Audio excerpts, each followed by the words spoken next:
Every family has one story that changes everything. Ours began with a bouquet of red roses that arrived at my grandmother's tiny flower shop every single month for 3 years. She always smiled, held the flowers close to her heart, and whispered, "My sweet grandchild never forgets me." The painful truth was, I had never sent a single one. When I finally discovered who had, I realized kindness can bloom in places we never think to look. Before we begin, if you love heartwarming stories that restore your faith in humanity, please subscribe to Kindness Story, give this video a like, and leave a comment telling us about a kind person who changed your life. Your support helps us share more stories that remind the world kindness still exists. My grandmother, Eleanor, owned the smallest flower shop in our little town in Oregon. The sign above the door had faded from years of rain and sunshine, but everyone knew the place. It smelled like fresh roses, lilies, and hope. She had opened the shop with my grandfather more than 40 years earlier. After he passed away, she refused to sell it.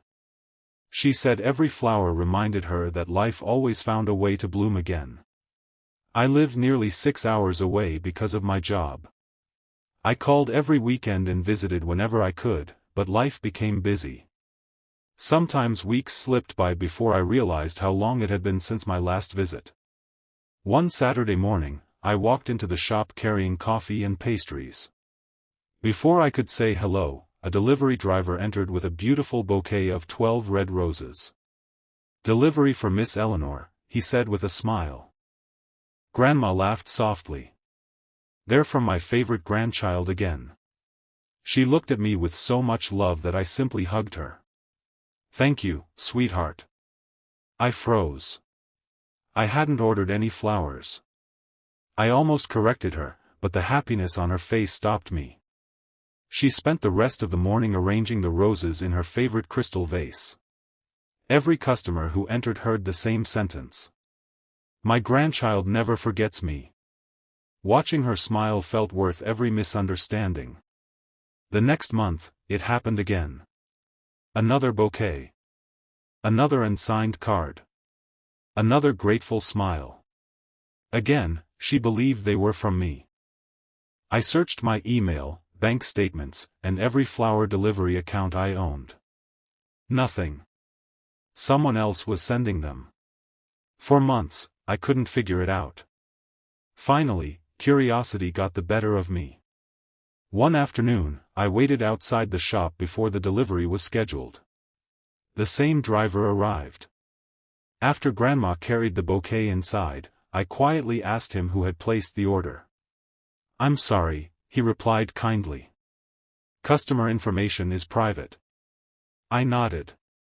"I understand." As I turned away, he added quietly, "But I can tell you this. The person has never missed a month." That sentence stayed with me. Who cared enough to remember every single month? A year passed. The roses never stopped coming. Grandma became healthier somehow. She smiled more often. She laughed louder. She even started planting flowers behind the shop again. Those roses weren't just flowers. They were hope. Then one rainy afternoon, I noticed an older man standing across the street watching Grandma arrange flowers in the window. He looked familiar. When he saw me looking, he smiled politely and began walking away. Something told me to follow him. I caught up a block later. "Excuse me," I said. He stopped. "I'm sorry to bother you, but do you know my grandmother?" His eyes filled with gentle sadness. "I used to." He introduced himself as Daniel. Then he told me a story I'd never heard. When Daniel was 16, his mother became seriously ill. Money was tight. One Valentine's Day, he wanted to buy her a single rose. He entered Grandma's flower shop with only $3.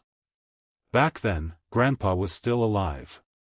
Instead of turning him away, Grandma handed him a dozen roses. When Daniel explained he couldn't afford them, Grandpa smiled. "Your love for your mother already paid for these." They refused to take his money.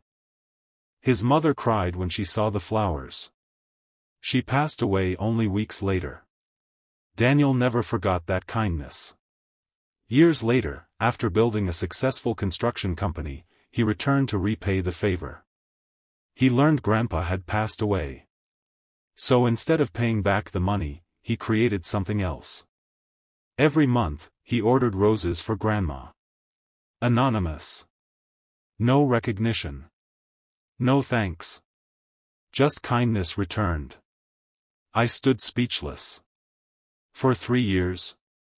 I asked. He nodded. Actually. He smiled. Today was month 36. I felt tears forming. Why didn't you tell her? He looked toward the flower shop. Because kindness isn't an investment. It's a gift. If she believes they're from you, then she believes her family loves her. That's another beautiful gift. I couldn't speak.